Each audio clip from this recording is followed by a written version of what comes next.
Assalamualaikum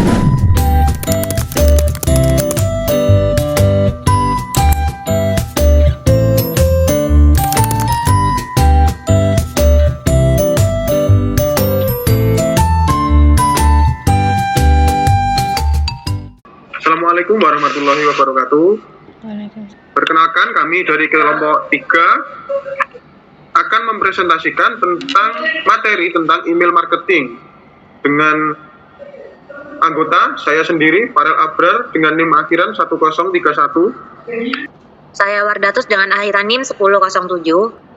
Saya Kurniawan dengan NIM akhiran 10045. Saya Lailisa dengan akhiran NIM 1070. Baik, pembahasan yang pertama yaitu mengenai definisi email marketing. Email marketing sendiri memiliki pengertian, namun menurut para ahli terbagi menjadi beberapa pengertian. Secara umum, email marketing merupakan salah satu strategi pemasaran digital yang paling efektif dan banyak digunakan oleh bisnis dari berbagai skala. Namun, apa sebenarnya definisi email marketing itu? Berikut definisi menurut beberapa ahli. Yang pertama ada Mary Szabo dari tahun 2004. Menurut penelitian Mary Szabo, email marketing adalah strategi yang lebih mudah untuk melakukan strategi promosi pada suatu merek produk. Definisi ini menekankan pada spek promosi dan jangkauan yang luas melalui email. Yang kedua ada Strauss dan Frost dari tahun 2001. Strauss dan Frost mendefinisikan email marketing sebagai penggunaan data dan aplikasi elektronik yang digunakan untuk perencanaan dan pelaksanaan suatu konsep, promosi, distribusi, dan juga penetapan harga. Definisi ini lebih komprehensif mencakup aspek perencanaan, pelaksanaan, dan berbagai elemen pemasaran lainnya. Kemudian yang ketiga ada Armstrong dan Kotler pada tahun 2004. Armstrong dan Kotler menyatakan bahwa email marketing adalah salah satu bentuk komunikasi pemasaran yang memungkinkan perusahaan untuk mengirimkan pesan promosi kepada pelanggan yang telah memberikan izin. Definisi ini menekankan pada aspek izin atau option tertentu yang penting dalam email marketing. Dan yang terakhir ada Dave Chavy dan Smith pada tahun 2013. Menurut Dave Chavy dan Smith, email marketing adalah bagian dari e-marketing yang melibatkan pengiriman pesan promosi secara langsung ke kotak masuk pelanggan. Definisi ini menempatkan email marketing sebagai salah satu dari strategi pemasaran online yang lebih luas. Selanjutnya ada perbedaan email marketing dengan spam. Secara umum terbagi menjadi perbedaan fitur, tujuan, periklanan, relevansi, personalisasi, nilai tambah, dan dampak. Namun, kita akan menjelaskannya secara spesifik. Email marketing dan spam seringkali disamakan karena keduanya melibatkan pengiriman pesan secara massal melalui email. Namun, keduanya memiliki perbedaan yang signifikan dalam tujuan, cara kerja, dan dampaknya. Secara fitur sendiri, email marketing memiliki hubungan yang bertujuan untuk meningkatkan penjualan, sedangkan spam mendapatkan keuntungan finansial dengan menyebarkan malware. Untuk perizinan, email marketing secara legal, namun spam sendiri secara ilegal. Untuk relevansi, email marketing mempunyai dampak yang relevan dengan minat menerima, sedangkan spam tidak memiliki dampak yang relevan. Untuk personalisasi, email marketing sendiri bisa dipersonalisasi, sedangkan untuk spam tidak bisa dipersonalisasi. Untuk nilai tambah, email marketing memberikan nilai tambah yang mutlak, sedangkan spam tidak memberikan nilai tambah. Dan yang terakhir, dampak. Email marketing meningkatkan engagement loyalitas pelanggan, sedangkan untuk spam merusak reputasi pengirim, mengganggu penerima. Secara karakteristik sendiri, email marketing bisa dijelaskan sebagai berikut. Yang pertama, perizinan. Pengiriman email dilakukan dengan izin dari penerima. Untuk relevan, isi email relevan dengan minat dan kebutuhan pelanggan. Personalisasi, pesan email dapat disesuaikan dengan data pelanggan.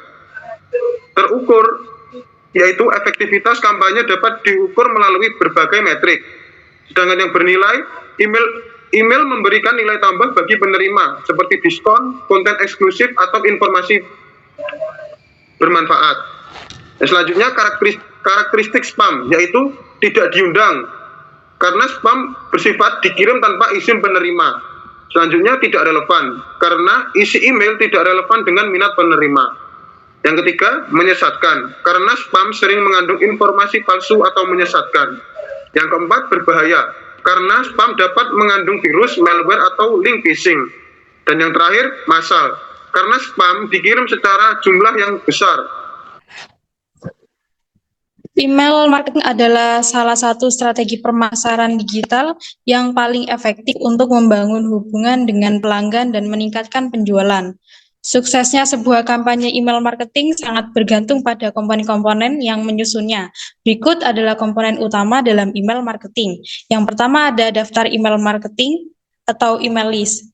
Daftar email adalah jantung dari setiap kampanye email marketing. Ini adalah kumpulan alamat email pelanggan atau prospek yang telah memberikan izin untuk menerima komunikasi dari bisnis Anda. Yang pertama ada pentingnya daftar email marketing, yaitu target audience, memungkinkan untuk menargetkan pesan kepada audiens yang tepat. Yang kedua ada personalisasi atau memungkinkan Anda mempersonalisasi pesan berdasarkan minat dan perilaku pelanggan. Dan ada pengukuran, yaitu memudahkan mengukur kinerja kampanye. Selanjutnya juga ada cara membangun daftar email. Yang pertama, formulir pendaftaran. Letakkan formulir pendaftaran di website, blog, atau media sosial. Yang kedua, kontes dan undian. Ada tawarkan hadiah menarik sebagai imbalan untuk pendaftaran. Yang ketiga ada pop-up atau tampilkan pop-up saat pengunjung meninggalkan website.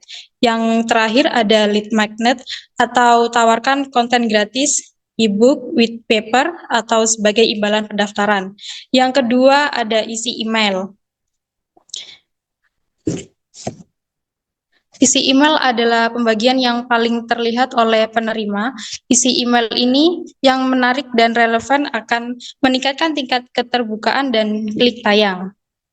Yang pertama ada subject line atau judul email yang singkat, menarik, dan memicu rasa ingin tahu. Yang kedua ada body atau isi email yang jelas, ringkas, dan mudah dipahami. Gunakan visual yang menarik seperti gambar dan video. Yang ketiga, call to action. Ajakan untuk melakukan tindakan tertentu seperti membeli produk, mendaftar newsletter, atau mengunjungi website. Dan yang terakhir ada platform email marketing. Platform email marketing adalah perangkat lunak yang digunakan untuk mengelola daftar email, membuat email, dan melacak kinerja kampanye. Fitur utamanya adalah pembuatan email, memungkinkan Anda membuat email dengan desain yang menarik tanpa perlu coding. Yang kedua, otomatisasi, memungkinkan mengatur pengiriman email secara otomatis berdasarkan waktu atau tindakan pelanggan. Yang ketiga, segmentasi, memungkinkan Anda membagi daftar email menjadi kelompok-kelompok yang lebih kecil berdasarkan minat atau perilaku. Yang ketiga, analisis, menyediakan data dan laporan tentang kinerja kampanye. Contohnya, penyedia layanan email marketing yang digunakan oleh jutaan bisnis, bahkan perusahaan untuk mengirimkan email setiap harinya. Yang kedua, salah satu aplikasi email marketing yang terbaik sudah ada sejak 20 tahun lalu. Contohnya software ini hanya menawarkan paket premium, email basic, email plus dengan masa coba gratis selama 30 hari. Dan yang terakhir ada Sendiblu, aplikasi kirim email massal yang paket gratisnya dapat menyimpan kontak dengan jumlah tak terbatas. Baik, kesimpulannya adalah email marketing merupakan alat yang sangat efektif untuk meningkatkan brand awareness. Dengan mengirimkan email secara teratur, dapat menjaga visibilitas merek di benak pelanggan, mencapai audiens yang luas dengan biaya yang terjangkau, serta memiliki kontrol penuh atas pesan dan waktu pengirimnya. Hal ini membuat email marketing menjadi strategi yang berharga untuk memperkuat merek dan mendukung pertumbuhan bisnis. Baik, yang selanjutnya adalah strategi email marketing. Jadi di strategi email marketing ini, setelah kita memahami komponen dasar email marketing, kita juga ada langkah selanjutnya, yaitu adalah kita harus menerapkan strategi yang tepat untuk mencapai hasil yang optimal. Di sini juga ada beberapa strategi email marketing yang terbukti sangat efektif. Yang pertama ada segmentasi pasar.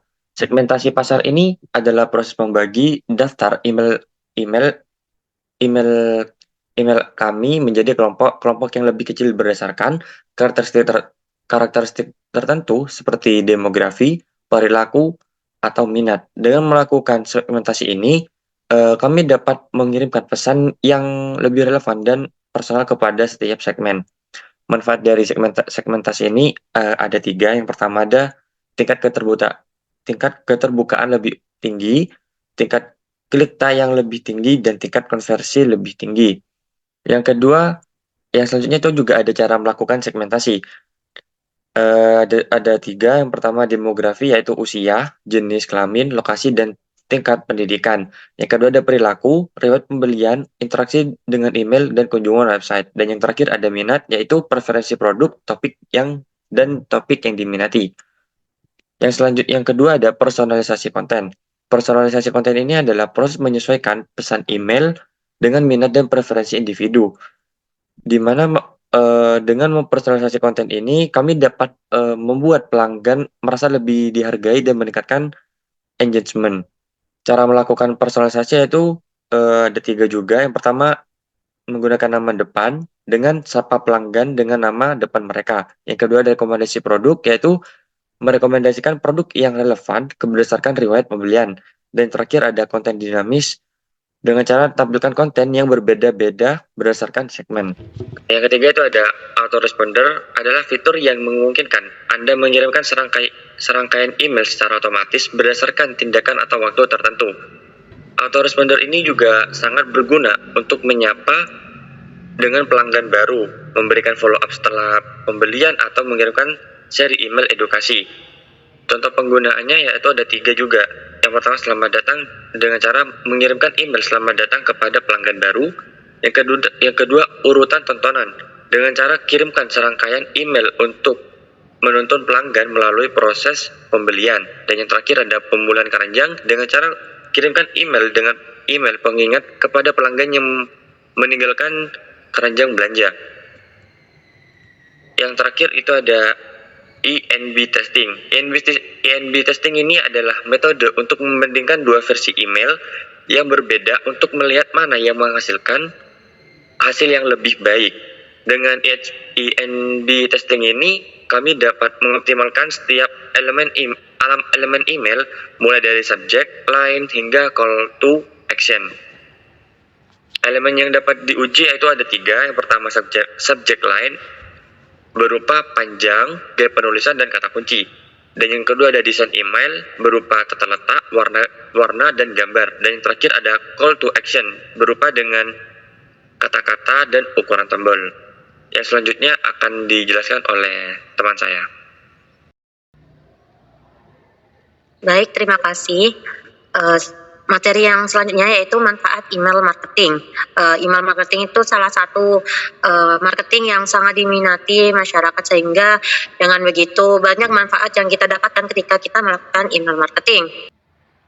Di sini ada beberapa. Yang pertama, meningkatkan brand awareness. Ketika kita melakukan email marketing, salah satunya yaitu meningkatkan brand, atau brandnya itu semakin diketahui oleh orang. Ketika contoh saja ya, ketika kita melakukan penaruhan barang dalam keranjang. Nah, nantinya email marketing akan mengirimkan sebuah pesan yaitu untuk membeli produk tersebut, sehingga secara tidak langsung kita akan membaca siapa sih brand yang sedang menghubungi kita. Ketika hal itu terus terjadi, maka brand tersebut akan melekat di pikiran kita, sehingga terjadilah exposure yang konsisten. Yang kedua, jangkauan luas. Karena ketika kita melakukan email marketing, semua manusia yang melakukan melakukan kegiatan dengan internet, maka kegiatan email marketing sangat dibutuhkan, sehingga orang-orang di dunia ini kan rata-rata sudah melakukan main aplikasi yang menggunakan internet, dan aplikasi itu kan sudah bisa dilekatkan dengan email, sehingga hal ini akan memperluas atau membantu brand tersebut untuk semakin dikenal. Yaitu seperti yang sebelumnya, yaitu ketika kita menaruh barang di keranjang, maka sering-sering di-share lagi atau dikirimkan email, sehingga hal ini bukan hanya tercangkup di contoh di Jawa Barat saja, melainkan itu akan meluas seluruh dunia. Yang kedua yaitu meningkatkan engagement pelanggan. Email marketing memungkinkan Anda untuk berinteraksi dengan para pelanggannya. Kenapa? Karena ketika kita tidak memberikan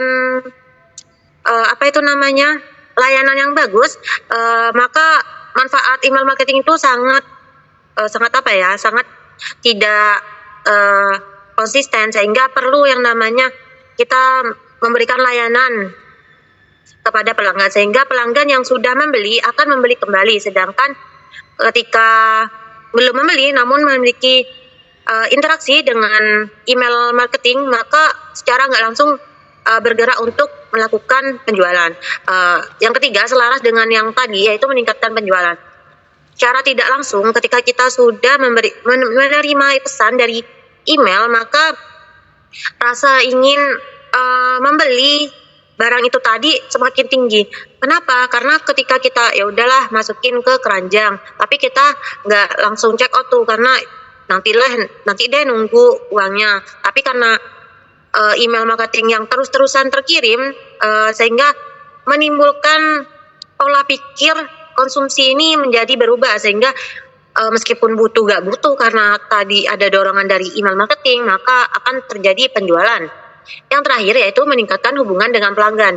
Nah, ketika kita sudah melakukan pembelian, melakukan interaksi dengan toko itu tadi, atau toko yang ada di sosial media itu tadi, maka kita akan sering-sering mengirim email marketing untuk produk baru kah, atau kita bisa menganalisa bahwa dia sudah check out berapa lama. Kemungkinan kan bisa habis tuh barangnya, sehingga kita follow up pelanggan-pelanggan kita dengan menggunakan email marketing.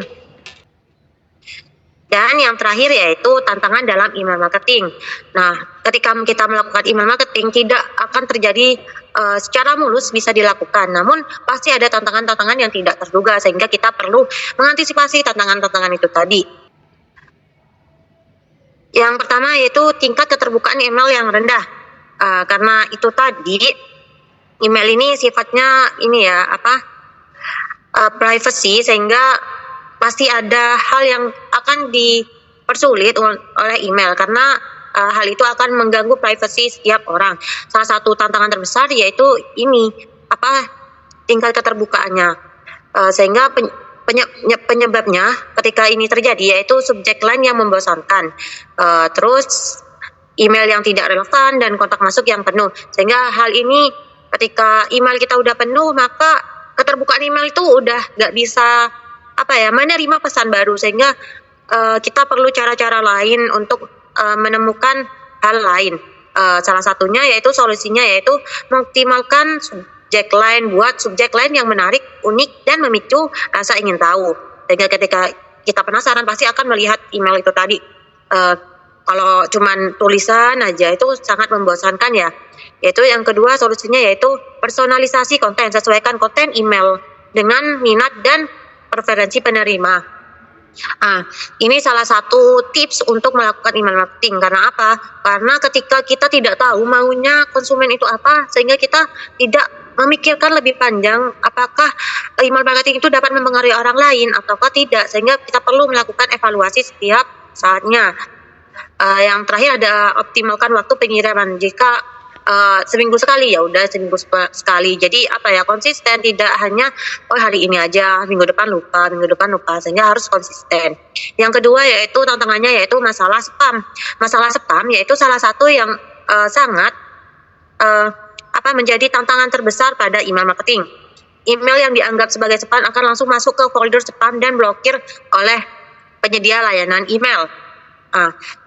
Penyebabnya yaitu daftar email yang tidak berkualitas, sehingga email ini membaca bahwa hal ini tidak penting atau tidak perlu diberikan kepada pengguna emailnya, sehingga kita perlu melakukan pembuatan email marketing dengan baik, sehingga email ini tidak membaca hal tersebut sebagai spam. Yang kedua, konten yang mencurigakan. Biasanya ada kalimat-kalimat yang tidak baik atau tidak pantas sehingga email ini membacanya bahwa itu hal spam atau tidak baik untuk ditampilkan.